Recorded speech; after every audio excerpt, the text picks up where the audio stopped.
Hello students, welcome to Magnet Brains Hindi. मैं हूं अंकिता, आपकी इंग्लिश एजुकेटर, और आज मैं आप लोगों के लिए लेकर आई हूं class 10th English first flight की पोएम अमेंडा। और आज हम कवर करने वाले हैं इस पोएम के मल्टीपल चॉइस क्वेश्चंस। तो चलिए वीडियो स्टार्ट करते हैं। सबसे पहला क्वेश्चन है, what task was given to Amanda by the speaker. यानी जो स्पीकर हैं, अब स्पीकर कौन है इस पोएम की? अमेंडा के पेरेंट्स में से कोई एक, यानी या तो मदर हैं या फादर हैं, और हम यही एज्यूम करके चल रहे हैं कि वो अमेंडा की मदर है। ऑलराइट, अब स्टूडेंट्स यहाँ पे मल्टीपल चॉइस क्वेश्चन से स्टार्ट हो चुके हैं और आपको मालूम है क्या करना है। हर कमेंट बॉक्स में हर क्वेश्चन के बाद आपको लिखना है कि उस क्वेश्चन का सही आंसर क्या है। Alright, and after every 5 questions आपको ये बताना है कि how many marks you have scored out of 5। Alright, तो ये आपको भूलना नहीं है, मेंशन करना है। और अब आप मुझे बताइए कि ये क्वेश्चन का सही ऑप्शन क्या होगा।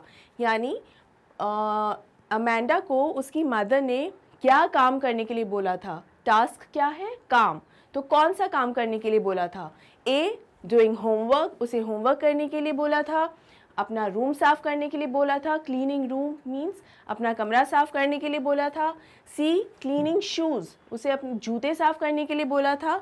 एंड लास्ट है ऑल ऑफ द अबाव, यानी ये तीनों ही टास्क के लिए कहा था।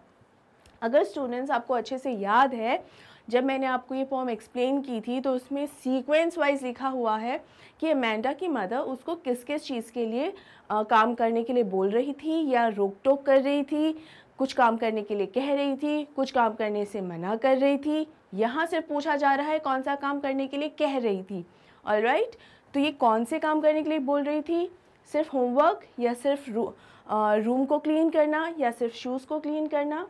नहीं, अमेंडा की मदर ने अमेंडा को ये सभी काम करने के लिए बोला था, और इसीलिए हमारा करेक्ट ऑप्शन है option D, all of the above. I hope students आपने भी यही ऑप्शन सेलेक्ट किया है। अगर किया है तो वेल डन, और अगर नहीं किया है तो पोएम का एक्सप्लेनेशन एक बार फिर से देखिए, या समरी भी देखेंगे तो वो भी समझ में आपको अच्छे से आ जाएगा।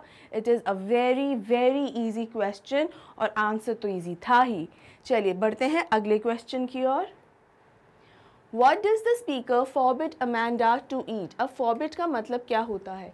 Forbid का मतलब होता है किसी चीज़ से रोकना, कि आप you are forbidden, यानी आप इस चीज़ से आपको रोका गया है। You are not allowed to do this.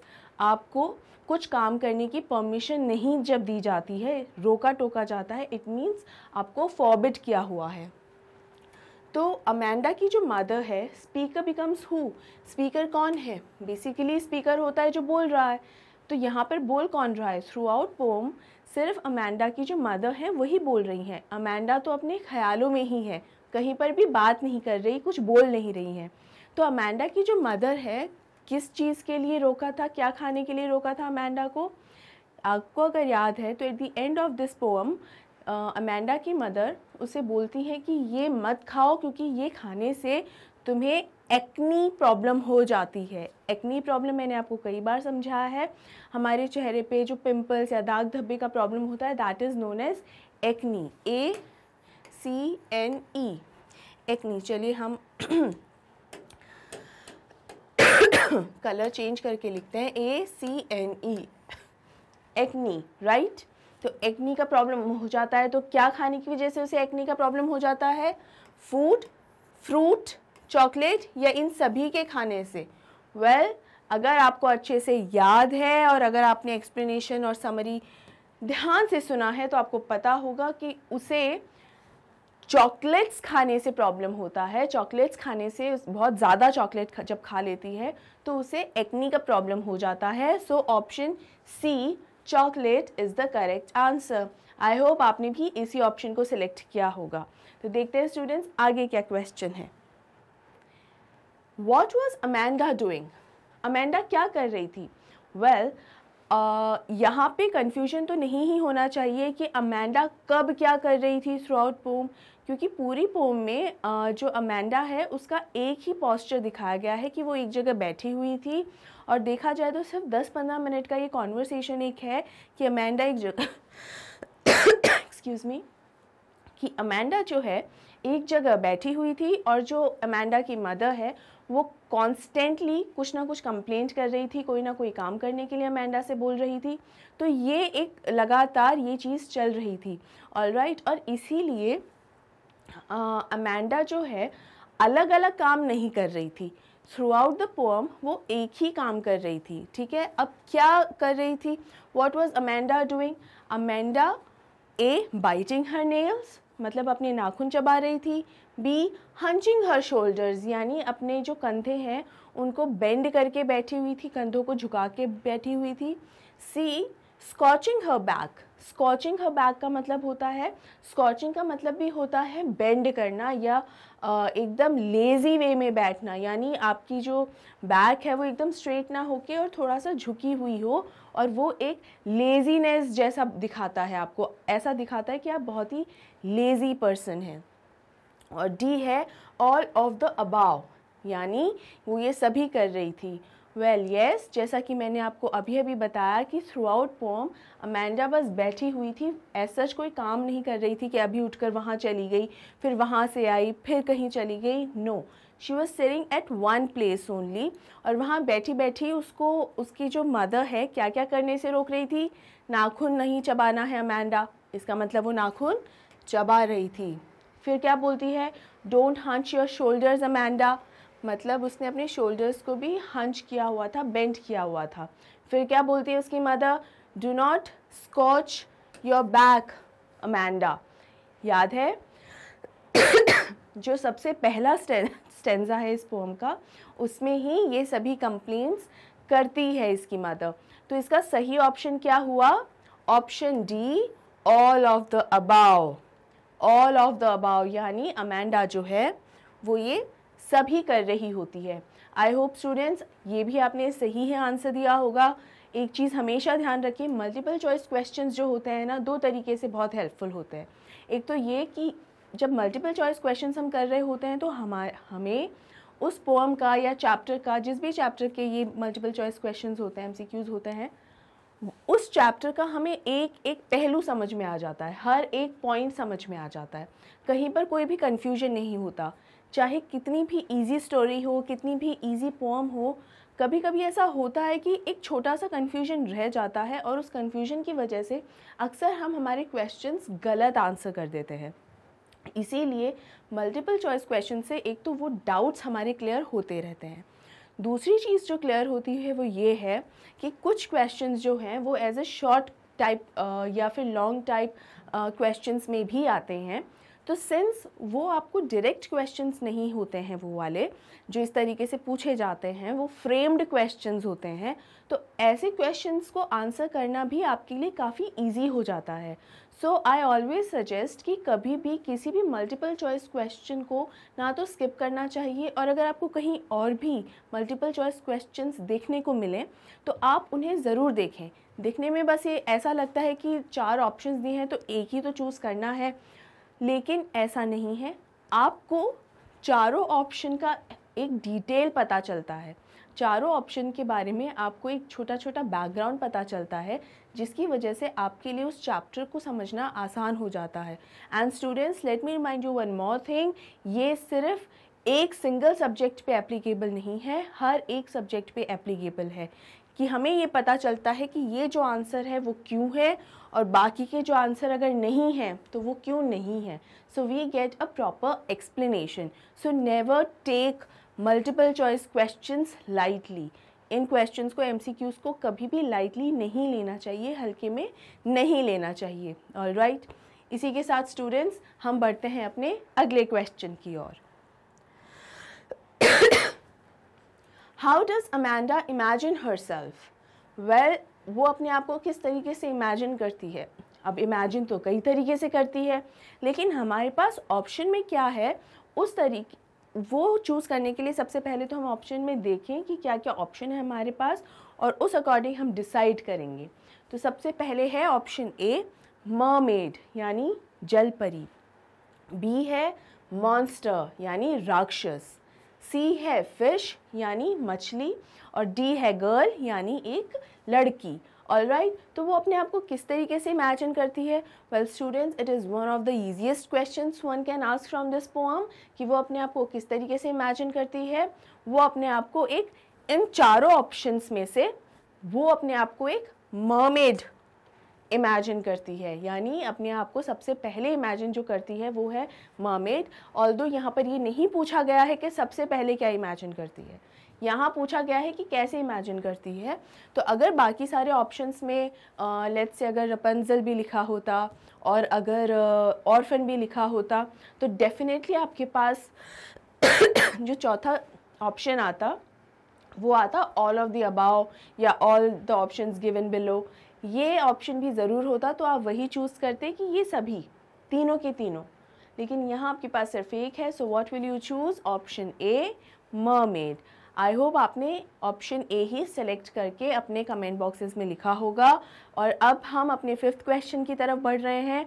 5th question का आंसर तो आपको देना ही है और उसके बाद आपको बताना है कि out of 5 questions how many questions you have answered correctly. Alright, चलिए, हु वॉज रपंजल? रपंजल कौन थी? एक फेरी थी, फेरी यानी परी मान सकते हैं। अ विच, जादूगरनी। अ प्रिंस, प्रिंस होता है राजकुमार, तो क्या वो एक राजकुमार थी या ऑल ऑफ द अबाव, वो ये सभी थी। अब यहाँ पर प्रिंस से हो सकता है कि आप बहुत इजीली आंसर कर दें कि प्रिंस वो तो राजकुमारी थी, शी इज़ अ फीमेल। रपंजल तो एक लड़की है, फीमेल है, तो वो राजकुमारी हो सकती है, राजकुमार कैसे हो जाएगा? वेल, कई बार प्रिंस भी कई लोग ऑप्शन को चूज़ करते हैं। वाई? क्योंकि ये जो स्टोरी चूँकि पता नहीं है प्रॉपरली कुछ बच्चों को या काफ़ी लोगों को, उन्हें ये लगता है कि जो रपंजल है उसको डिस्गाइज में रखा हुआ था। डिस्गाइज में रखा हुआ मतलब भेस बदल के रखा हुआ था कि वो वैसे तो एक राजकुमार था लेकिन उसका हुलिया बदल के उसको एक लड़की की तरह रखा जाता था ताकि कोई उसे पहचान ना सके। लेकिन ऐसा नहीं है स्टूडेंट्स, वो एक प्रिंसेस ही थी, एक लड़की ही थी और राजकुमारी ही थी। उसका भेस बदल के नहीं रखा गया था। She was not under any kind of disguise. उसे बस टावर में छुपा के रखा गया था ताकि पता ना चले। किसने रखा था? एक विच ने रखा था। ओके, तो ऑप्शन बी और सी तो एकदम गलत हो गए। अब बी और सी गलत हैं तो डी भी गलत ही है। और वो क्या थी? एक फेरी। अब वो राजकुमारी भी थी और फेरी कैसे थी? फेरी इसलिए थी क्योंकि वो एक ऐसी प्रिंसेस थी जिसके पास कुछ मैजिकल पावर्स भी थे। ठीक है, तो मैजिकल पावर्स होने की वजह से वो एक फेरी के फेरी उसे माना जाता है। That she is a Disney princess and a fairy princess. Alright, तो एक परी भी थी। तो what would be the correct option? Option A, a Pheri.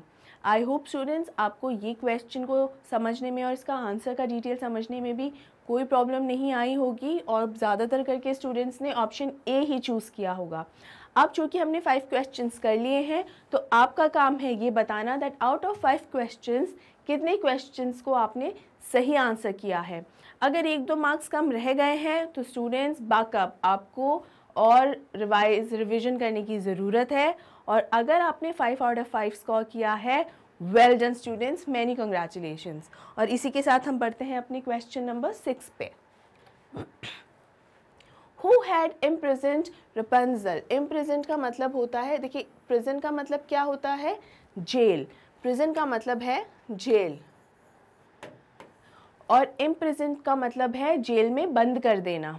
imprisoned का मतलब है जेल में बंद कर देना या कैद में बंद कर देना। जेल यहाँ पे कैद ही है, तो ये नहीं कि हवलदार ने या पुलिस ऑफिसर ने बंद कर दिया है, जेल में बंद कर दिया। यहाँ प्रिजन एक तरीके का कैद ही है, यानी जो टावर में ले जाके रपंजल को बंद कर दिया गया था। तो ऑल्दो वो वैसे कुछ टॉर्चर ऐसा जो उसे नहीं किया जा रहा था, वो वैसे खेलती रहती थी and she was a very happy child. खुशनुमा लड़की थी, तो वैसे खुश रहती थी, लेकिन बाहरी दुनिया से उसका कोई ताल्लुक़ ही नहीं हो पाता था क्योंकि उसे छुपा के रखा गया था। तो उस टावर में और सीढ़ियाँ तक नहीं थी, तो ना तो वो खुद नीचे आ पाती थी और ना कोई उस तक पहुँच पाता था। तो इसलिए वो एक उसके लिए एक ऐसी कैद थी कि जहाँ वो बाहरी दुनिया से हर तरीके से डिस्कनेक्ट हो गई थी। तो किसने रखा था उसे? राजा ने, राजा की बेटी तो वो खुद ही थी और उससे दूर हो गई थी क्योंकि बचपन में उसे किसी ने चुरा लिया था। किसने चुराया था? किसी प्रिंस ने चुराया था क्या? नहीं, ये प्रिंस उसे बहुत बाद में मिला था, जब वो बड़ी हो गई थी। किसी भी प्रिंस ने रपुंज़ल को नहीं चुराया था। अमेंडा का तो इसमें कहीं कोई रोल ही नहीं है। So the correct answer would be a witch. एक जादूगरनी थी जिसने हमारी रपुंज़ल को चुरा लिया था। और कहाँ से चुराया था? राजा के घर से, क्योंकि वो राजा की ही बेटी थी और चूंकि उसके पास सुपरनैचुरल पावर्स थे, कुछ उसके पास जादुई शक्तियाँ थी, इसी वजह से विच चाहती थी कि उसका फ़ायदा हो और वो रपुंज़ल को चुरा के ले गई थी और टावर में रखती थी, जहाँ वो पूरी दुनिया से रपुंज़ल को एकदम अलग कर दिया था। So the correct answer is option C, a witch. I hope students आपको ये आंसर आता था, क्योंकि मैंने इसके NCERT सॉल्यूशंस में भी और इस पोएम के एक्सप्लेनेशंस में भी इस पोएम रपुंज़ल की स्टोरी आपको ब्रीफ में बताई हुई है। और अगर आप सोचें कि इसके ऊपर तो क्वेश्चंस क्यों ही आएंगे, तो लेट मी टेल यू, इस पर भी क्वेश्चंस बनते हैं, तो हमेशा ध्यान रखिएगा और ये डिटेल्स याद रखिएगा। ओके, इसी के साथ हम बढ़ते हैं अपने अगले क्वेश्चन की ओर। क्वेश्चन 7 है, Amanda would rather indulge in fantasies than dash. Fantasies का मतलब क्या होता है? फैंटेसीज का मतलब होता है एक तरीके से इमेजिनरी वर्ल्ड, जहाँ आप इमेजिन करते रहते हैं, खुद को इमेजिन कर रहे हैं, कोई और सिचुएशन बस इमेजिन कर रहे हैं, एकदम ख्याली। फैंटेसी एकदम ख्याली, ठीक है। तो अमेंडा और इंडल्ज का मतलब हो जाना है एकदम उसमें डूब के खो जाना, किसी चीज़ में बहुत ज़्यादा। लेट्स से अगर आप कोई काम कर रहे हैं या पढ़ाई ही कर रहे हैं, तो when you are reading a book, जब आप कोई किताब रीड कर रहे हैं, पढ़ रहे हैं, तो आप उसमें इतना ज़्यादा खो चुके हैं, इतना ज़्यादा इंडल्ज हो चुके हैं कि अगर आपकी पेरेंट्स आपको बुला भी रहे हैं तब भी आपको सुनाई नहीं पड़ रहा है। क्यों? क्योंकि आपका पूरा ध्यान रीडिंग की तरफ है। तो यही उसे ही इंडल्ज कहते हैं कि किसी भी काम में इतना ज़्यादा डूब कर उस काम को करना कि कहीं और भी ध्यान नहीं रहना, एकदम फोकस्ड और कंसंट्रेशन एक ही जगह लगे रहना, उसे कहते हैं इंडल्ज। तो यहाँ क्या पूछा जा रहा है कि अमेंडा अपने ख्यालों में खोना ज़्यादा पसंद करेगी बजाय, यानी कि क्या करने के बजाय वो अपने ख्यालों में खोना पसंद करेगी?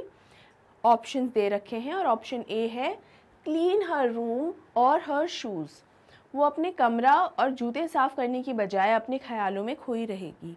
B listen to her parents. अपने माँ बाप की बातें सुनने के बजाय वो अपने ख्यालों में खोना पसंद करेगी। सी वेस्टिंग टाइम स्टडिंग। पढ़ाई करने में अपना समय बर्बाद करने के बजाय वो क्या करेगी? अपने ख्यालों में रहेगी। और डी है गोइंग टू स्कूल, यानी स्कूल जाना, और स्कूल जाने के बजाय वो अपने ख्यालों में रहेगी। तो इन चारों में से कौन सा ऑप्शन हुआ? वेल, इन चारों में से अक्सर स्टूडेंट्स, अगर आपने भी, अक्सर स्टूडेंट्स बी ऑप्शन चूज़ करते हैं। And if you are also the one जिसने ये ऑप्शन चूज़ किया है, ऑप्शन बी, तो स्टूडेंट्स ये गलत है। अक्सर ये होता है क्योंकि यहाँ पर क्या हो रहा है, अमेंडा जो है वो अपने ख्यालों में खोई हुई है, ड्रीम्स देख रही है, अपने आप को अलग अलग तरीके से अलग अलग रूप में इमेजिन कर रही है और एक फ्रीडम एंजॉय कर रही है अपने ड्रीम्स में। और उसी समय उसकी जो मदर है वो कांस्टेंट नैगिंग कर रही है, यानी लगातार एक कंप्लेंट कर रही है कि तुमने अमेंडा ये नहीं किया, तुमने अमेंडा वो नहीं किया, तुम ऐसे मत करो, ये गलत है, तुम ऐसे करोगी तो ये गलत है। अगर ऐसे ही चलता रहता, अगर ऐसे ही गलतियाँ करती रहोगी तो ये अच्छा नहीं है और लोग सोचेंगे कि मैं तुम्हें टॉर्चर करती हूँ। तो लगातार कंप्लेंट कर रही है अमेंडा की मदर। तो यहाँ पर कई बार ये समझा जाता है कि अमेंडा अपनी मदर को अब सुनना नहीं चाह रही है, वो चाह नहीं रही कि वो जो सोच रही है, वो जो इमेजिन कर रही है, उसमें किसी भी तरीके का कोई भी डिस्टर्बेंस हो। और इसीलिए अमेंडा क्या कर रही है कि प्लीज़ ये ना ही बोले तो बेटर है, मेरे पेरेंट्स जो हैं ना ही मुझसे बोले तो बेटर है, इनकी कुछ भी सुनने के से बेहतर तो है कि मैं अपने ख्यालों में खोई रहूँ। बट नहीं, ये सही ऑप्शन नहीं है। सही ऑप्शन है ऑप्शन ए, कि अपना कमरा साफ़ करने के बजाय और अपना रूम और अपने जूते साफ़ करने के बजाय मैं अपने ख्यालों में खोना पसंद करूँगी। यहाँ पर जो ऑप्शन बी है वो हमारी जो पोएट हैं वो कहना भी क्लाइन जो है इस तरीके का कोई मैसेज भी नहीं देंगी कि अपने पेरेंट्स को सुनने के बजाय मैं अपने ख्यालों में रहूँगी। No, because it is wrong. अपने पेरेंट्स को सुनना कभी गलत नहीं होता है। हो सकता है कि वो आपको उस वक्त पसंद ना आ रहा हो सकता है आपको लगे कि इट इज़ सो डिस्टर्बिंग, कितना ज़्यादा डिस्टर्ब हमें कर रहे हैं, हम हमारे ख्यालों में हैं, they are constantly nagging about something. हो सकता है ये हो, लेकिन इसका ये मतलब नहीं है कि पेरेंट्स का बोलना गलत होता है। नो, गलत ये होता है कि आप ये इमेजिन कर रहे हैं कि ये इस तरीके का कोई मैसेज इस पोम में देना कि आपको अपने पेरेंट्स के लिए नहीं सुनना चाहिए, या अमेंडा इस तरीके का कुछ सोचे, लेकिन ऐसा कुछ भी नहीं है। उसे अपने पेरेंट्स से किसी भी तरीके की प्रॉब्लम नहीं है, उसे सिर्फ इस चीज़ से प्रॉब्लम है कि वो जो इमेजिन कर रही है, एक तो उससे लगातार किसी तरीके की कंप्लेंट ना की जाए, दूसरा हर वक्त उसे काम में जो रिस्पॉन्सिबिलिटीज़ दी जा रही हैं कि तुम अब काम करो, तुम अपना रूम साफ़ करो, तुम अपने जूते साफ़ करो, इस तरीके की जो एक रिस्पॉन्सिबिलिटी दी जा रही है अमेंडा को, वो रिस्पॉन्सिबिलिटीज़ अब कम हो जाएं क्योंकि अब बस बहुत हो गया, अब वो नहीं झेल सकती है, क्योंकि अब वो अपने बचपन को एंजॉय कर रही है। बचपन से बाहर जो निकल रहे हैं वो अमेंडा जो है उस चीज़ के लिए एक्सेप्ट करना थोड़ा सा उसके लिए मुश्किल है। थोड़ी सी उस चीज़ की हैबिट, चूँकि एकदम नई चीज़ है, नई रिस्पॉन्सिबिलिटीज़ मिल रही हैं, तो वो भी उसके लिए मुश्किल है। इसलिए वो चाहती है, इसीलिए इमेजिन करती है कि रूम कौन साफ़ करे या जूते कौन साफ़ करे, क्योंकि पहले किए नहीं है ज़्यादा। तो अब अचानक से जब ये रिस्पॉन्सिबिलिटी मिल रही है, तब अमेंडा कह रही है कि मैं अपना रूम और जूते साफ़ करने के बजाय बेहतर है कि अपने ख्यालों में खोई रहूं। ऑलराइट, आई होप स्टूडेंट्स आपको ये ऑप्शन इजीली समझ में आया होगा कि why it is not B and why it is A. Let me tell you, हो सकता है कुछ स्टूडेंट्स के लिए बहुत ही बट ऑब्वियस आंसर है कि हाँ ए ही तो होगा, बी तो होगा ही नहीं, लेकिन बहुत से स्टूडेंट्स ऐसे हैं जिन्हें बी आंसर ही इसका सही आंसर लगेगा, लेकिन मैंने आपको एक्सप्लेन किया है कि ऐसा क्यों नहीं है। ऑलराइट, और उसके बाद भी अगर आपको कोई डाउट हो रहा है स्टूडेंट्स, तो you can write in the comment section. Okay, चलिए बढ़ते हैं अपने, पहला आंसर आ गया है ए, और अब देखते हैं question number 8। What does Amanda imagine herself first as? यानी जब अमेंडा अपने ख्यालों में थी, तो इस पोम के अंदर सबसे पहले अमेंडा अपने आप को किस तरीके से इमेजिन करती है। अब देखिए, ये तीनों चीज़ें वो अपने आप को इमेजिन करती है। वो अपने आप को ऑर्फन भी इमेजिन करती है, रपंजल भी इमेजिन करती है, और मरमेड भी इमेजिन करती है। लेकिन सबसे पहले क्या इमेजिन करती है? Well, it is a very easy answer. सबसे पहले वो अपने आप को इमेजिन करती है as a mermaid. Option C is the correct answer. She imagined herself as mermaid first. ठीक है, बढ़ते हैं अपने अगले क्वेश्चन की ओर। What does Amanda wish to postpone? Postpone का मतलब क्या होता है? Postpone का मतलब होता है डिले करना या आगे खिसका देना बेसिकली। ठीक है, कोई चीज़ अगर 18 तारीख को हो रही है और 18 से उसको खिसका के कर दिया 20 तारीख पर, यानी उसे पोस्टपोन कर दिया गया है। ऑलराइट, अब अमेंडा क्या पोस्टपोन करना चाहती है? क्या चाहती है कि ये तो बाद में हो? तो ये है 4 ऑप्शंस। हर एग्ज़ाम्स, वो चाहती है उसके जो एग्ज़ाम्स है ना वो अभी ना हो, बाद में हो, अभी नहीं होना चाहिए, अभी तो मैं जो इमेजिन कर रही हूँ बस उसमें ही खुश रहना चाहती हूँ। हर एजुकेशन ट्रिप, यानी उसको एजुकेशन ट्रिप होती है कि आपको पढ़ाई लिखाई से रिलेटेड कहीं लेकर जाया जाता है जहाँ आपको एजुकेशनल नॉलेज मिलती है, पढ़ाई लिखाई से रिलेटेड आपको ज्ञान मिलता है। ठीक है। सी है हर डॉक्टर्स विजिट, यानी डॉक्टर। अब डॉक्टर क्यों? हो सकता है इसलिए क्योंकि उसे एक्ने का प्रॉब्लम हो जाता है ज़्यादा चॉकलेट खाने से, और चॉकलेट्स वो खाती ही है, तो ज़्यादा चॉकलेट खाने की वजह से जो एक्ने का इशू हो रहा है शायद ज़्यादा हो गया, इसलिए वो डॉक्टर के पास जाना नहीं चाहती है, ये वो पोस्टपोन करना चाहती है। And the last option is her growing up, यानी वो जो उम्र है उसकी अब बढ़ रही है, बचपन से अब वो जो बड़ी हो रही है, बचपन से जो वो अब बाहर निकल रही है, वो उसे पोस्टपोन करना चाहती है।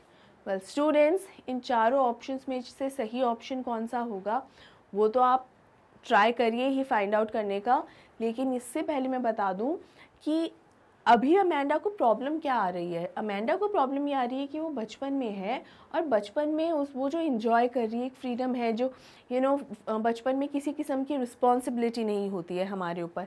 हम जब देखो खेलते रहते हैं, रूठते रहते हैं, मानते रहते हैं, अलग अलग चीज़ें होती हैं, लेकिन हमारी ऐसा कोई ड्यूटी नहीं होती, हमारी ऐसा कोई रिस्पॉन्सिबिलिटी नहीं होती।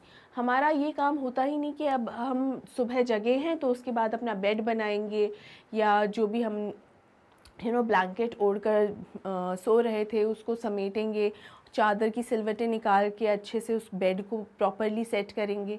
ये सारी रिस्पॉन्सिबिलिटीज़ एक एज के बाद ही हमारे ऊपर आती हैं, जब हम वो काम करने के लायक हो जाते हैं कि अब हम बेड को प्रॉपरली बना सकते हैं। ऑलराइट, लेकिन अमेंडा जो है छोटे जब होते हैं, लेकिन उसके अंदर इस तरीके का कोई काम हमारे ऊपर नहीं होता है, हमारे पेरेंट्स ही वो काम करते हैं, यूजुअली हमारी मदर्स हमारे लिए वो काम करती हैं।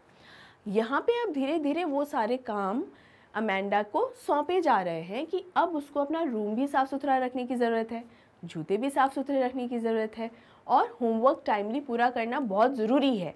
क्योंकि नर्सरी केजी के बच्चे अगर होमवर्क नहीं भी करते हैं, क्योंकि इतना कोई होमवर्क होता भी नहीं है, बहुत ही कभी लाइंस ड्रॉ करनी है, कभी कुछ इसी तरीके का काम होता है, but since you are getting older and older और मेच्योरर एंड मेच्योरर, आपको होमवर्क भी दिया जाता है और वो टाइमली आपको कंप्लीट भी करना होता है, वरना आपके स्कूल के अंदर भी आपके लिए क्या नोट भी आ जाता है कई बार, राइट? तो आप वो अफोर्ड नहीं कर सकते।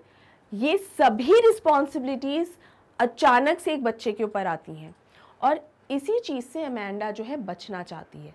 अब मेरी इस क्विक एक्सप्लेनेशन के बाद आपको समझ में आ गया होगा कि इसका जो करेक्ट आंसर है वो है ऑप्शन डी, यानी वो जो इस बचपने से बाहर निकल रही है, बचपन के जो दिन हैं इनसे जो बाहर निकल रही है, वो उनसे बाहर नहीं आना चाहती है। She wants to stay there only, अपने बचपन में ही रहना चाहती है, क्योंकि ये जो रिस्पॉन्सिबिलिटीज़ हैं, ये जो ड्यूटीज़ हैं, वो अमेंडा को रास नहीं आ रहे हैं। आई होप स्टूडेंट्स आपने यही ऑप्शन को सिलेक्ट किया होगा। हम है क्वेश्चन 9 पे और अब पहुंच रहे क्वेश्चन 10 पे। फिर से हमारे 5 क्वेश्चंस कंप्लीट होने वाले हैं और इस क्वेश्चन के बाद आप लिखेंगे out of 10 how many questions you have answered correctly. Okay, तो क्वेश्चन 10 है what is Amanda instructed bye her parents, मतलब अपने उसके पेरेंट्स ने उसे क्या इंस्ट्रक्शंस दिए थे या क्या समझाया था।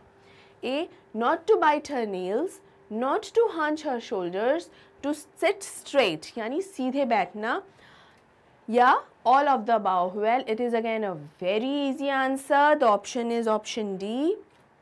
All of the above. ये सभी काम करने के लिए उसके पेरेंट्स उसको बोल रहे थे। पेरेंट्स कौन? यहाँ पर हम मदर ही अज्यूम करके चल रहे हैं, that she must be her mother, जो उसे इंस्ट्रक्शंस दे रही है और बोल रही है कि किस तरह से बैठना है या नाखून नहीं चबाने हैं। ये सारे इंस्ट्रक्शंस किसकी तरफ से मिल रहे हैं? उसके पेरेंट्स की तरफ से। तो all of the above. Alright, बढ़ते हैं अगले क्वेश्चन की ओर। Amanda finally imagine herself as a, क्या इमेजिन करती है? Grown up girl, Rapunzel, mermaid या ऑर्फन, यानी ABCD। वो किस तरीके से अपने आप को इमेजिन करती है? So finally she imagine herself as Rapunzel. यहाँ पे फाइनली का मतलब है एट दी एंड, लास्टली, मतलब बिल्कुल आखिर में अपने आप को कैसे इमेजिन करती है।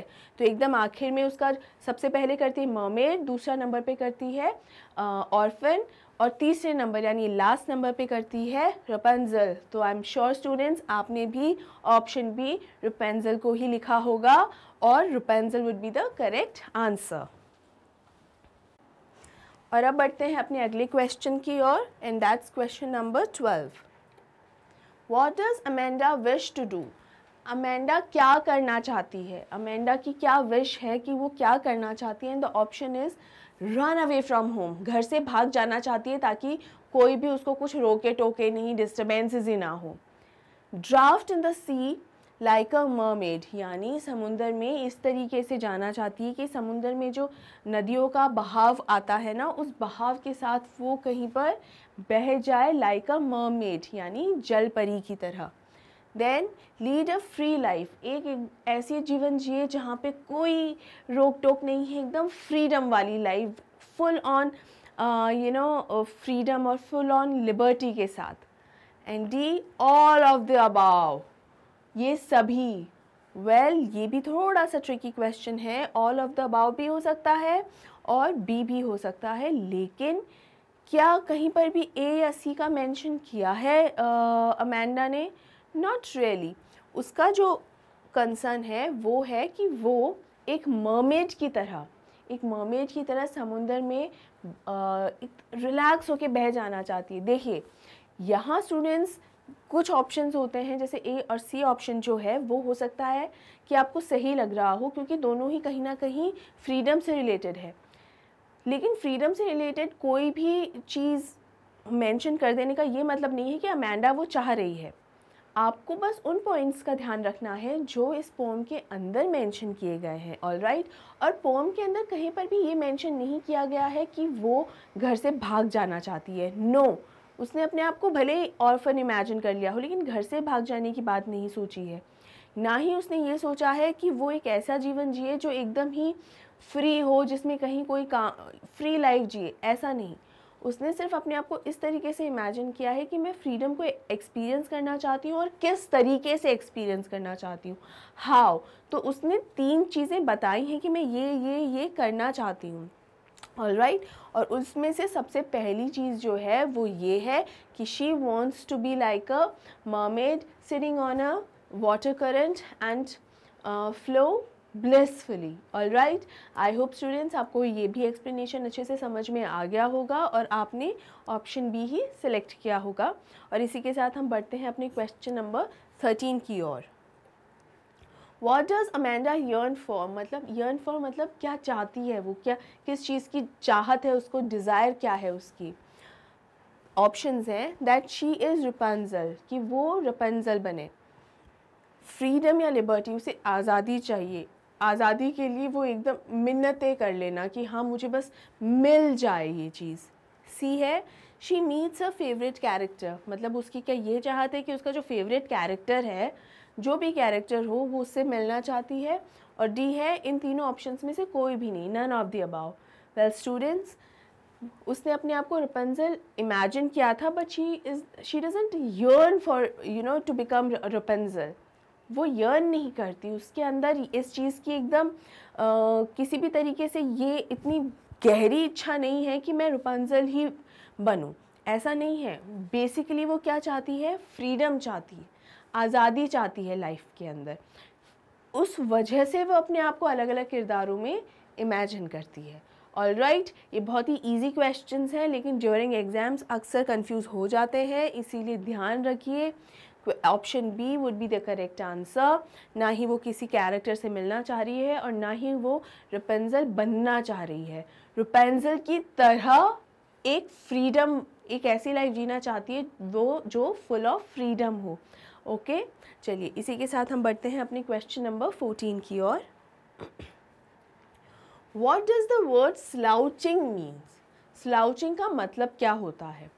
तो स्लाउचिंग का मतलब क्या है? Bending down, moving forward, jumping high, या none of the above? It is a very easy question. Slouching का मतलब होता है बेंडिंग डाउन। बेंडिंग डाउन यानी इस तरीके से बैठना, बिल्कुल स्ट्रेट ना बैठ के और एकदम इस तरीके से थोड़ा सा झुका हुआ बैठना। ये बहुत ही कॉमन पोस्चर है। जब कई देर तक हमें चेयर पे हम बैठे और बहुत देर हो जाती है तो अपने आप हमारी कमर आगे झुक जाती है, लेकिन हमें हमेशा ध्यान रखना चाहिए कि इस तरीके से हमें नहीं बैठना है, ऑलराइट। तो स्लाउचिंग का मतलब क्या हुआ? Bending down. और ये एक ऐसा पोस्चर होता है जो बहुत ही लेज़ीनेस की पहचान दिखाता है, लेज़ीनेस की पहचान होती है। तो इसलिए एकदम स्ट्रेट ही बैठना चाहिए। वो एक करेक्ट पोस्चर भी है, बैक में भी इशू नहीं होता और आप भी हमेशा ऐसा लगते हैं जैसे यू आर एक्टिव, ठीक है। तो सही आंसर है ऑप्शन ए। और इसी के साथ स्टूडेंट्स हम आ गए हैं हमारी क्वेश्चन नंबर 15 पे। इसका आंसर देकर आपको ये बताना है that out of 15 how many questions you have answered correctly, alright. तो बढ़ते हैं अपनी क्वेश्चन नंबर 15 की ओर। What is the sea water compared to? यानी सी वाटर, जो समुंदर का जो पानी है वो किससे कंपेयर किया गया है? यू रिमेंबर, उसको एक कलर दिया गया था कि ऐसा कलर है। उस कलर से पहले भी एक वर्ड यूज़ किया गया था, if you have read the pome correctly, अगर आपने अच्छे से उसे पढ़ा है सही तरीके से, और अगर एक्सप्लेनेशन को मैंने जो एक्सप्लेनेशन दिया था उसे ध्यान से सुना है, तो आपको अच्छे से इस क्वेश्चन का आंसर भी आता होगा। ऑप्शन ए है टू द कलर ग्रीन, यानी हरे कलर से कंपेयर किया गया है। बी है to the emerald for its greenish water, यानी एमरल्ड क्या होता है, एक तरीके का स्टोन होता है स्टूडेंट्स, और वो स्टोन ऐसा होता है जो कई लोग एकदम bottle green, dark green colour का ये होता है, और कई लोग इसे अपनी रिंग जो फिंगर होता है, रिंग फिंगर जो फिंगर रिंग्स जो होती हैं, हम सॉरी फिंगर रिंग्स जो होती है रिंग्स में भी पहनते हैं, ज्वेलरी में भी ये यूज़ होता है एज अ स्टोन, ठीक है। तो to the emerald for its greenish water, to the taste of salt, यानी समुंदर का जो पानी होता है वो नमकीन होता है, नमक होता है उसके अंदर, तो क्या उस नमक वाले पानी से इसको कंपेयर किया गया है? And the option D is none of the above, यानी ऑप्शन तीनों ऑप्शन में से कोई भी नहीं। Well students, if you remember correctly, तो उसे एमरल्ड ग्रीन बोला गया है, ओशियन वाटर को या सी वाटर को एमरल्ड ग्रीन बोला गया है, और वो इसलिए बोला गया है क्योंकि नॉट इन एवरी सी, हर समंदर में नहीं, लेकिन बहुत से समंदर में जो पत्थर होते हैं, कई जगह कोरल्स मिलते हैं, ठीक है, कई जगह एमरल्ड मिलते हैं। So if it is emerald, तो वो बहुत ही ग्रीन कलर होता है, बहुत ही सुंदर हरा रंग होता है, और उसी की वजह से जो समुंदर का भी रंग है वो भी ग्रीन निकल के आता है। ऑलराइट, तो बहुत अच्छा लगता है, और उसी से ही इस सी वाटर को कंपेयर भी किया गया है। So the correct option is option B, to the emerald for its greenish water. 15 questions हो चुके हैं students, and I am sure आपने इस क्वेश्चन को सही आंसर किया होगा, और अब आपको बताना है आउट ऑफ 15 आपने कितने सही आंसर्स दिए हैं, और आउट ऑफ 15 आपने कितने मार्क्स स्कोर किए हैं। ऑलराइट, और इसी के साथ बढ़ते हैं हम हमारे क्वेश्चन नंबर 16 की ओर। What tasks were given to Amanda by her mother, यानी अमेंडा को उसकी मदर ने कौन कौन से टास्क दिए हैं, कौन कौन से काम करने को बोले हैं। ए, cleaning her shoes, B, cleaning her room, C, doing her homework, and D, all of the above. Well, this is again a very easy question and with easiest answers. उसे ये सभी काम करने को बोले गए हैं, जूते साफ़ करना है, रूम साफ़ करना है, और अपना होमवर्क भी करना है, ये सभी काम करने के लिए बोला गया है, और इसीलिए जो सही ऑप्शन है वो है option number D, all of the above. ठीक है, बढ़ते हैं अपने क्वेश्चन नंबर 17 की ओर। What is Amanda prohibited from doing? Prohibited का मतलब क्या होता है? Prohibited का मतलब होता है रोकथाम, एकदम रोक देना, ठीक है, अगेन अलाउ नहीं करना। अब यहाँ मैंने ये question, it is again the similar kind of question, पहले भी पूछा गया है, और वहाँ पे वर्ड कौन सा यूज़ हुआ था? फॉरबिड, FORBID, फॉरबिड, ये वर्ड यूज़ हुआ था। तो और यहाँ वर्ड यूज़ हुआ है प्रोहिबिटेड। तो उसको क्या करने से उससे रोका गया था? क्या चॉकलेट्स खाने से, क्या टेलीविज़न देखने से यानी टीवी देखने से, फ्रेंड्स से बात करने से, या अपने घर से बाहर जाने से? Well again it is a very easy question with a simple answer, option A, eating chocolates. उसे चॉकलेट खाने से मना किया गया था कि तुम अगर चॉकलेट खा जाओगी तो क्या होगा? वेल चॉकलेट खाने से इसे क्या प्रॉब्लम हो सकती है? स्टूडेंट्स, मैंने कई मर्तबा आपको बता दिया है, रिपीटेडली आपको बताया है।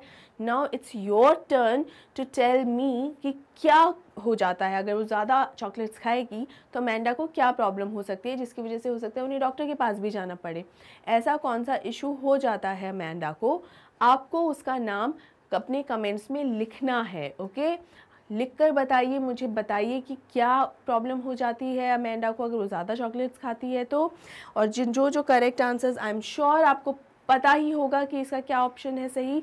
और इसका ये जो वर्ड है इस पोम में भी आपको दिया हुआ है, ऑलराइट। तो इनकेस याद, वैसे तो होगा याद, लेकिन इनकेस याद नहीं आ रहा है, just go through this poem once, और वो वर्ड आपको जैसे ही नज़र आएगा आपको याद आ जाएगा कि क्या प्रॉब्लम होती है अमेंडा को ज़्यादा चॉकलेट खाने की वजह से।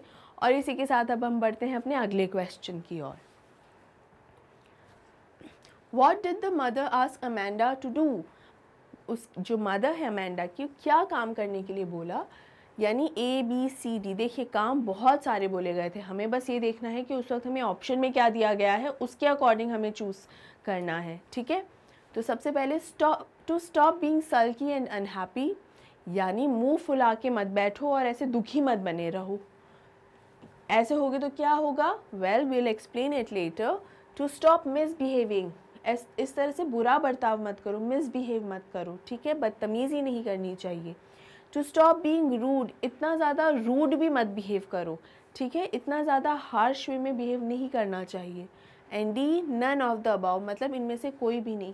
वेल स्टूडेंट्स, इसमें से जो करेक्ट ऑप्शन है वो हो सकता है आपने अभी तक सेलेक्ट कर लिया हो, अगर नहीं किया है तो मैं बता दूं कि इस वक्त अमेंडा की मदर जो है वो उसको जो भी काम करने से रोक रही हैं वो इसलिए ताकि लोग देखेंगे तो कहीं ये ना कहे कि लोग तुम्हें देखेंगे अमेंडा तो क्या कहेंगे कि तुम्हारी मदर तुम्हें बहुत हरास करती है, टॉर्चर करती है, इसलिए तुम्हें क्या नहीं करना है, you should stop sulking and being unhappy, यानी option A, stop being sulky and unhappy. ये इस तरह से मत दिखो वरना लोग सोचेंगे कि मैं तुम्हें बहुत प्रताड़ित कर रही हूँ, तुम्हें बहुत परेशान कर रही हूँ, ऑलराइट। और इसी के लिए अमेंडा की मदर उससे बोलती है ये तुम्हें नहीं करना है। ओके स्टूडेंट्स, अब बढ़ते हैं हमारे क्वेश्चन 19 की ओर। Why does the speaker ask Amanda to look cheerful always, यानी जो अमेंडा की मदर है या स्पीकर है इस पोम में, वो हमेशा अमेंडा को क्या बोलती हैं कि किस तरीके से हमेशा खुश रहना चाहिए। तो क्यों बोलती हैं हम, why, how is it possible कि कोई इंसान हमेशा खुश रहे, हमेशा ही हंसता खेलता दिखाई दे, हाउ इज़ इट पॉसिबल, नहीं है, ये हम सब जानते हैं, लेकिन फिर भी अमेंडा की मदर जो है उसको यही करने को बोलती है। ऐसा क्यों करती है वो, वेल देख लेते हैं हमारे ऑप्शंस। ऑप्शन ए है इट सूट्स हर पर्सनैलिटी, मतलब अगर वो हमेशा हंसी खेलती रहेगी तो अमेंडा बहुत अच्छी लगेगी और उसकी पर्सनैलिटी को चेयरफुल रहना बहुत ही सूट करता है। B, people will find the mother nagging, मतलब वो जैसे ही अगर चेयरफुल नहीं रहेगी, हंसती खेलती नहीं रहेगी, तो हो सकता है लोगों को समझ में आ जाए कि इसकी जो मदर है ना वो बहुत ही हर वक्त कंप्लेंट करती रहती है। सी है, people will think mother keeps troubling her all the time, मतलब लोगों को लगेगा कि हर वक्त इसकी जो मदर है वो इसे हर वक्त कोई ना कोई परेशानी देती ही रहती है, किसी ना किसी तरीके से इसे परेशान करती ही रहती है। And option D is both B and C. Well students, it is again a very easy question with simple answer. इसका ऑप्शन होगा ऑप्शन D कि वो बेसिकली उसका ये मतलब नहीं है मदर का कि अमेंडा जो है वो कितनी अच्छी लग रही है या नहीं लग रही है। कहीं ना कहीं यहाँ पे जो मदर है वो अपने आप के बारे में सोच रही है कि अगर अमेंडा इस तरीके से रही तो सब लोग सोचेंगे कि मैं अमेंडा को अच्छे से नहीं रखती और मैं उसे हर वक्त ट्रबल करती रहती हूँ, परेशान करती रहती हूँ, और इसीलिए तुम हमेशा खुश रहो। तुम खुश रहोगी तो सब लोग तुम्हें देखकर यही सोचेंगे कि मैं तुम्हें बहुत ही अच्छे से रखती हूँ और मैं तुम्हें बहुत ही बढ़िया तरीके से, कभी तुम्हें ट्रबल नहीं करती और बहुत बढ़िया तरीके से तुम्हें रखती हूँ। इसीलिए इसका करेक्ट आंसर है option D, both B and C. Alright, I hope आपने यही ऑप्शन को सिलेक्ट किया होगा स्टूडेंट्स। और इसी के साथ बढ़ते हैं हम हमारे अगले क्वेश्चन की ओर। अगले क्वेश्चन का आंसर तो आपको देना है, लेकिन ये नहीं बताना है कि आउट ऑफ 20 आपने कितने मार्क्स स्कोर किए हैं। Why, because I will tell you that later. What does a child never like as mentioned in the poem, मतलब इस पोम में जो मेंशन किया गया है उसके अकॉर्डिंग एक बच्चे को क्या कभी भी पसंद नहीं आएगा। नैगिंग पेरेंट्स, वेल सच है, हर वक्त ऐसे पेरेंट्स जो कंप्लेंट करते रहे, क्या वो पसंद आएंगे? बिल्कुल नहीं। अनवांटेड इंस्ट्रक्शंस, मतलब बिना बात के कोई ना कोई इंस्ट्रक्शंस देते रहना, कोई ज़रूरत नहीं है फिर भी ऐसे करो वैसे करो, ये नहीं करना वो नहीं करना, हर वक्त इस तरीके के इंस्ट्रक्शंस देते रहना जब उनकी कोई ज़रूरत नहीं है तब भी, वेल ये भी सही है, ये भी किसी को पसंद नहीं आएगा। सी, ओवर प्रोटेक्टिव पेरेंट्स, मतलब प्रोटेक्टिव पेरेंट्स को प्रोटेक्टिव होना चाहिए। प्रोटेक्टिव का मतलब होता है कि ध्यान रखने वाले पेरेंट्स, तो बिल्कुल ध्यान रखना चाहिए कि स्कूल जा रहे हैं तो सेफली जा रहे हैं ना, स्कूल में माहौल ठीक है ना, एट्सेट्रा। इसी तरीके की उसके जो सेफ्टी इश्यूज़ भी हैं और ध्यान रखने वाली चीज़ कि बच्चों को लेकर केयरिंग होना और एक ध्यान रखना, लेकिन ओवर प्रोटेक्टिव होना के मतलब यहाँ से यहाँ पर भी चल के जाए तो तुम गिर मत जाना, अरे संभल के, हर वक्त अपने बच्चे को लेकर हर वक्त डरे रहना कि कहीं उसको कुछ हो ना जाए, इतना ज़्यादा ओवर प्रोटेक्टिव होना भी क्या हम चाहेंगे हमारे पेरेंट्स को? बिल्कुल भी नहीं। इसका क्या मतलब हुआ कि ऑप्शन डी है correct answer, all of the above. इस पोम को अगर हम पढ़ें और अगर हम समझें तो हमें ये पता चलेगा कि हमें ये तीनों ही तरीके के जो पेरेंट्स हैं वो नहीं चाहिए। हमें ऐसे पेरेंट्स चाहिए जो हमें समझें, ज़रूरत होने पर हमें डांटे भी, समझाएं भी, बट हम जो कहना चाह रहे हैं, हमारा जो ओपिनियन है उसे भी वो समझें। तो इसी तरीके के पेरेंट्स चाहिए होते हैं, ना कि हर वक्त कंप्लेंट करने वाले या इंस्ट्रक्शंस देने वाले या बहुत ही ज़्यादा ओवर प्रोटेक्टिव पेरेंट्स, ये नहीं चाहिए होते हैं। Alright students, I am sure आपने इसका ऑप्शन डी ही चूज़ किया होगा, ऑल ऑफ द अबाव। और अब हम बढ़ेंगे अपनी क्वेश्चन नंबर 21 की ओर। Students, there are total 22 questions, इसीलिए मैंने आपको अभी रोका था कि आउट ऑफ 20 आपने कितने मार्क्स स्कोर किए हैं वो आपको नहीं बताना है।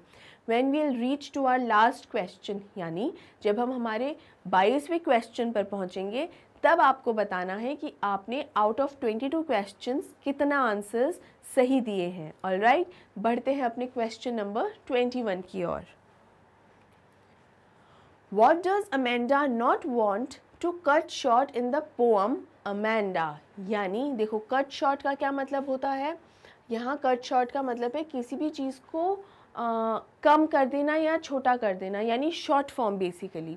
ठीक है, मान लीजिए अगर कोई स्टोरी सुना रहा है, वो स्टोरी अगर आप सुनने में इंटरेस्टेड नहीं है, so what will say just cut it short, यानी इसका समरी बता दो बस, पूरी स्टोरी में मुझे सुनने में इंटरेस्टेड नहीं हूँ, स्टोरी समरी बता दो इस स्टोरी की, तो वो हो गया, that summary would be cut short of the story. तो ऐसा क्या है जो अमेंडा कट शॉर्ट नहीं करना चाहती है? पहला, हर रोमांटिक वर्ल्ड, दूसरा हर फैसिनेटिंग वर्ल्ड, तीसरा हर करिकुलम, और चौथा है बोथ ए एंड बी। तो करिकुलम बेसिकली क्या होता है? करिकुलम हम बोल सकते हैं जो सिलेबस है उसका, जैसे वो होमवर्क नहीं कर रही है तो हो सकता है वो चाह रही हो कि उसका सिलेबस थोड़ा सा कम हो जाए, जहाँ 10 चैप्टर्स आ रहे थे वहाँ 6 चैप्टर्स ही आए, पॉसिबल है तो उससे भी कम, तो वो अपने सिलेबस को कम करना चाह रही थी। वेल, अगर ऐसा हो जाए तो अमेंडा खुश बहुत होगी, लेकिन पोएम में ऐसा कहीं पर भी मेंशन नहीं है। पोएम में कहाँ मेंशन है?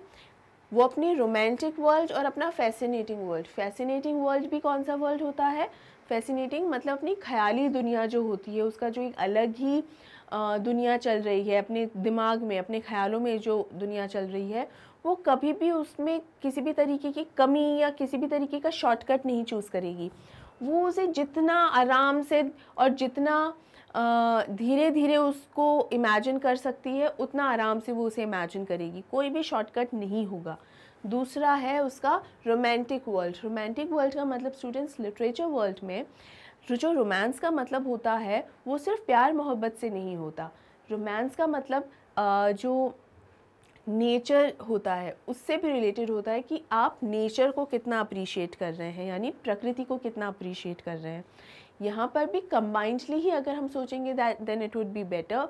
वो अपने आप को रपेंजल से इसलिए इमेजिन करती है क्योंकि रपेंजल की लाइफ में भी आखिर में एक प्रिंस आता है, और अमेंडा भी इमेजिन करती है कि मेरी लाइफ में भी एक ऐसा प्रिंस आएगा जो मुझे मेरी केयर करेगा, and the person who will love me, और मेरा बहुत ध्यान रखेगा। ठीक है, तो वो भी अपने आप को ये भी इमेजिन करती है, और अपने आप को जिस जगह पे इमेजिन करती है वो एकदम खूबसूरत जगह, जैसे उसने अपने आप को सी की एक सराउंडिंग में इमेजिन किया था, मरमेड इमेजिन किया था, तो उसने यही देखा था कि कितना खूबसूरत नज़ारा एक दिखाया था वो। रिमेंबर, इमेजरी, पोएटिक डिवाइसेस में इमेजरी भी है कि उसने बहुत ही सुंदर नज़ारा दिखाया था, फुल ऑफ नेचर्स ब्यूटी, प्राकृतिक सुंदरता से भरपूर था वो दृश्य। ऑलराइट, तो यहाँ पे कंबाइंडली हमें सोचना है कि नेचर्स ब्यूटी भी है and love for her Prince charming वो भी है। तो ये दोनों ही चीज़ वो चाह रही है, और इसीलिए इसका सही ऑप्शन होगा ऑप्शन नंबर डी, यानी both A and B. I hope आपको ये क्वेश्चन अच्छे से समझ में आया है, इसके आंसर्स और उसका एक्सप्लेनेशन भी समझ में आया है। और अब हम बढ़ते हैं हमारे क्वेश्चन नंबर 22, यानी हमारे आखिरी क्वेश्चन की तरफ। उस क्वेश्चन का आंसर देने के बाद आप सभी को अपने कमेंट सेक्शंस में लिखना है कि अभी की सभी जो out of 22 questions, how many questions you have corrected, you have answered correctly. All right. Question 22. What is so interesting about the poem? इस poem के बारे में क्या इंटरेस्टिंग है? वेल स्टूडेंट्स, इससे पहले हम इस क्वेश्चन के बारे में, आंसर्स के बारे में बात करें, मैं एक छोटी सी चीज़ आपको और बता दूं। मैंने अभी तक जितने भी मल्टीपल चॉइस क्वेश्चंस के वीडियोस बनाए हैं, मैक्सिमम नंबर ऑफ स्टूडेंट्स जो हैं वो ऑप्शंस तो लिखते हैं, लेकिन ये नहीं लिखते कि वो ऑप्शन किस क्वेश्चन का है। तो कैसे पता चलेगा? You do not have to write this complete sentence. कई स्टूडेंट्स हैं जो कंप्लीट सेंटेंस लिख देते हैं, अलग अलग तरीके से आंसर्स देते हैं। आपको सिर्फ लिखना है question number 21 option D, question number 1 option A, या जो भी उसका सही ऑप्शन है वो आपको लिखना है।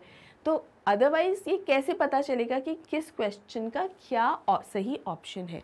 ठीक है, अब हम बढ़ते हैं हमारे क्वेश्चन नंबर 22 पर। क्वेश्चन नंबर 22 है कि इस पोम में इतना इंटरेस्टिंग क्या है? What is so interesting about this pome? Well, वैसे तो बहुत सारी चीज़ें इंटरेस्टिंग है, बट लेट्स से हमारे पास ऑप्शंस में क्या क्या है। ए, द गर्ल्स अपीयरेंस, यानी अपीयरेंस का क्या मतलब हुआ? अपीयरेंस भी मैं आपको बहुत बार एक्सप्लेन कर चुकी हूँ। अपीयरेंस का मतलब होता है किस तरीके से आप दिखाई देते हैं। तो यहाँ पर इसका अपीयरेंस क्या है? लड़की का एकदम सुस्ती से बैठी हुई है, कंधे झुका के, कमर मोड़ के, एकदम आराम से ऐसे बैठी हुई है और अपने नाखून चबा रही है एकदम, ये इसका अपीयरेंस है। तो क्या वो इंटरेस्टिंग है? बी, द गर्ल्स पर्सनैलिटी, इसकी जो पर्सनैलिटी है, यानी इसकी मदर इसको डांटे जा रही है, रोके टोके जा रही है, इंस्ट्रक्शंस दी जा रही है, और ये जो है अपने ख्याली पुलाव पका रही है, यानी अपने एक ड्रीम सीक्वेंस में है, कहीं और ख्यालों में है और दिन में जागती आंखों से सपने देख रही है। See, the girl's reaction to the restrictions imposed by her parents, यानी गर्ल का जो, इस लड़की का जो रिएक्शन है, क्या रिएक्शन है? रिस्ट्रिक्शंस यानी रोक टोक, imposed by her parents, impose का मतलब क्या है? थोपना, ठीक है, यानी इस लड़की के ऊपर, कौन? अमेंडा, यानी अमेंडा के ऊपर उसके पेरेंट्स ने जितने भी रोक टोक थोपी हैं या जितने भी नियम कायदे थोपे हैं, उनका वो क्या रिएक्शन देती है, वो बहुत इंटरेस्टिंग है। और लास्ट ऑप्शन है नन ऑफ द अबाव, इनमें से कोई सा भी नहीं। वेल, जो करेक्ट ऑप्शन है स्टूडेंट्स वो क्या होना चाहिए? करेक्ट ऑप्शन है ऑप्शन हमारा see, the girl's reaction to the restrictions imposed by her parents. उसका रिएक्शन क्या होता है? उसका जो सबसे स्ट्रॉन्ग रिएक्शन होता है वो होता है कि वो कुछ रिएक्ट करती ही नहीं है। आप ये मत सोचें कि अगर किसी ने कोई रिएक्शन नहीं दिया तो वो रिएक्शन नहीं है। कुछ रिएक्ट नहीं करना सबसे स्ट्रॉन्ग रिएक्शन होता है, क्योंकि आप ये जताते हैं कि ये जो हरकत है अब उसका कुछ हो नहीं सकता। जिस तरीके से सामने वाला बिहेव कर रहा है, वो इस तरह से बिहेव कर रहा है कि ना तो मैं उसका कोई इलाज कर सकती हूँ, मुझे वो इमेजिन वो जो हो रहा है वो एक्सेप्ट करना ही पड़ेगा। तो it's better not to say anything. वो दुखी हो जाती है और समझ जाती है अमेंडा इस सिचुएशन में कि मेरे पेरेंट्स जो हैं वो इसी तरीके से बिहेव करेंगे, क्योंकि मैं, उसे भी समझ में आ रहा है कि वो धीरे धीरे बड़ी हो रही है, तो मुझे ही ये चीज़ अपने आप को कंट्रोल करना पड़ेगा, क्योंकि अगर मैं भी उनसे बहस करने लग गई या मैं भी उनसे लड़ने लग गई तो it will be of no use, इसका कोई भी फ़ायदा नहीं होगा। तो यहाँ पे अमेंडा का जो रिएक्शन है वो है कि वो अपनी ड्रीम सीक्वेंस से बाहर आती है, रियलिटी को फेस करती है और एकदम अपने आप को कंट्रोल करके और बैठ जाती है कि अब मम्मी पापा डांट रहे हैं, हम कुछ कर नहीं सकते, वो सिर्फ उदास ही हो जाती है। इसके अलावा she can not do anything. So answer C is the, option C is the correct answer. अब ये थे हमारे 22 MCQs स्टूडेंट्स। आई होप आपने सभी क्वेश्चन को सही से आंसर किया होगा। आपको कमेंट सेक्शन में लिखकर बताना है कि 22 में से कितने नंबर ऑफ़ क्वेश्चंस आपने सही तरीके से आंसर किए हैं। And I am sure maximum students ने maximum number of questions and hopefully सभी क्वेश्चंस को सही आंसर किया होगा। फिर भी अगर किसी क्वेश्चन में आपको डाउट है, अगर आपको उसका एक्सप्लेनेशन समझ में नहीं आया, या अभी भी आपको लगता है कि इस क्वेश्चन का ऑप्शन सही ऑप्शन कुछ और होना चाहिए था, ना कि वो जो मैंने बताया है, तो प्लीज़ ऐसे डाउट्स या ऐसे कोई भी कन्फ्यूजन्स हैं आप वो भी कमेंट बॉक्स में कमेंट करके बिल्कुल पूछिए। मैं उन डाउट्स को पूरी तरीके से क्लियर करूँगी अच्छे से। All right, and I am sure आपको ये वीडियो भी पसंद आई होगी और ये सारे क्वेश्चंस समझ में आए होंगे। नहीं समझ में आने पर अपने डाउट्स आप ऑप्शंस में और कमेंट सेक्शन में कमेंट करके पूछ ही सकते हैं। और इसी के साथ स्टूडेंट्स हमारा ये वीडियो एंड होता है। और आखिर में मैं आपको बता दूं कि मैग्नेट ब्रेन्स आपके लिए लेकर आता है हाई क्वालिटी कंटेंट के साथ साथ ये सभी टॉप कोर्सेज, वो भी एकदम फ्री ऑफ कॉस्ट।